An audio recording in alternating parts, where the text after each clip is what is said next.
राजा रघुवंशी के साथ में होती है।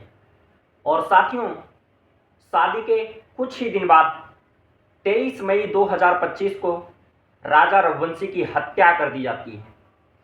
इसके पीछे की जब वजह के बारे में लोगों ने जानने का प्रयास किया तो जो रिपोर्ट सामने आई, हम सब के आंखों में आंसू जो थे रुकने का नाम नहीं ले रहे थे। इसकी सबसे बड़ी वजह यह हुई कि जो सोनम थी वो अपने ही पिता के एक नौकर के साथ में प्यार करती थी जिसका नाम था राज।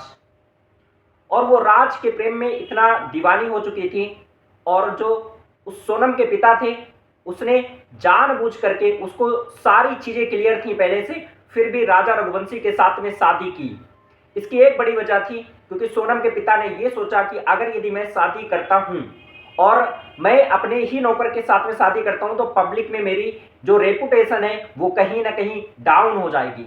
इस वजह से उसके सोनम के पिता ने शादी तो अपनी लड़की की सही जगह पर कर दिया, लेकिन इसका रिजल्ट क्या आया साथियों?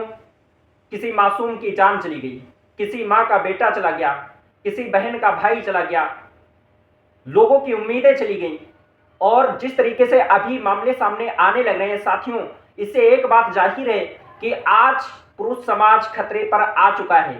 इसके पहले आपने देखा नीले ड्रम के बारे में, न जाने कितनी, जैसे ही सोशल मीडिया आप ओपन करेंगे, इंस्टाग्राम पे जाओगे, यूट्यूब में जाओगे, फेसबुक में जाओगे, हर रात के बाद जब एक नई सुबह होती है, उस नई सुबह में पता चलता है कोई ना कोई पुरुष का अंत कर दिया गया, वो भी महिलाओं के द्वारा। जिस तरीके से महिलाओं का आतंक चल रहा है ये किसी आतंकवादियों से कम नहीं है। पहले लोग आतंकवादियों से डरा करते थे, लेकिन आज का एक ऐसा समय आ चुका है जहां पर लोग अपनी महिलाओं के साथ डरने लगे हैं, बीवियों से डरने लगे हैं। ऐसा सिस्टम लोगों ने बना दिया है। अब इससे एक बात और भी सिद्ध होती है कि क्या हर एक महिला ऐसी होती है? तो साथियों नहीं, हमारी माँ भी है, हमारी बहन भी है, लेकिन ऐसे जो केस होते हैं वो बहुत कम लोग होते हैं। लेकिन ऐसे चंद लोग जो घटिया काम कर जाते हैं, ऐसे लोगों की वजह से समाज में लोगों का विश्वास खत्म होता है। लोग अपनी बीवी पर विश्वास करना बंद कर देते हैं। ऐसे मामले जब कभी भी सामने आते हैं, साथियों एक चीज को आप सबको ध्यान देना होगा, ये ऐसे जितने भी लोग गलत तरीके से काम करने लग रहे हैं, गवर्नमेंट से रिक्वेस्ट करना चाहता हूं मैं और आप सब भी रिक्वेस्ट करें, ऐसे लोगों का एक कानून अलग बनना चाहिए। ऐसे लोगों को सजा मौत नहीं देनी चाहिए। ऐसे लोगों का एक हाथ काट दो, दूसरा पैर काट दो, अपाहिज बना करके इनका जीवन चलना चाहिए। ऐसी सजाएं मिलनी चाहिए कि ऐसा गंदा और घिनौना काम करने वाले लोग भविष्य में अगर इनकी तरह कोई इन सोच करके किसी के साथ ऐसी एक्टिविटी करना चाहे, वो एक्शन तक ना ले पाए, उसकी रूह कांप जाए। साथियों, किसी मां का बेटा चला गया, किसी बहन का भाई चला गया, क्या उम्मीदें लोग लगा के बैठे हुए थे। और इससे भी बड़ी हैरानी की बात तो यह है कि जिस सोनम ने शादी की थी राजा रघुवंशी के साथ में, वो राज के प्यार में पागल थी, उसकी जो सैलरी है वो 20-22 हजार रुपए की सैलरी है। और राजा रघुवंशी के पास ट्रांसपोर्ट का काम था, लाखों रुपए की, करोड़ों रुपए का टर्नओवर था उसके पास में।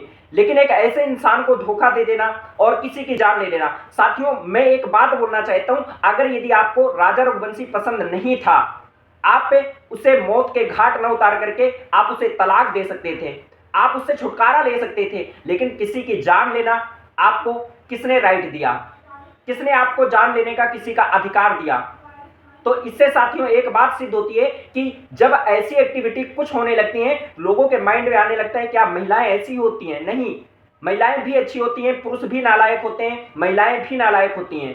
साथियों हमारी अपनी माँ भी है, हमारी अपनी बहन भी है, लेकिन पूरा समाज एक जैसा नहीं है। लेकिन ऐसे चंद घटिया लोगों को सरकार से मैं रिक्वेस्ट करना चाहता हूं कि इनकी जो सजाएं होना, एक अलग का कानून बनाया जाए, एक ऐसी सजा इनको दी जाए, इनको चौराहे पे खड़ा करके इनके हाथ काटे जाए, इनके पैर काटे जाए, ताकि ऐसे अपराधी दोबारा जन्म ना ले पाए। साथियों आपकी क्या राय है कमेंट में कमेंट करके जरूर बताना।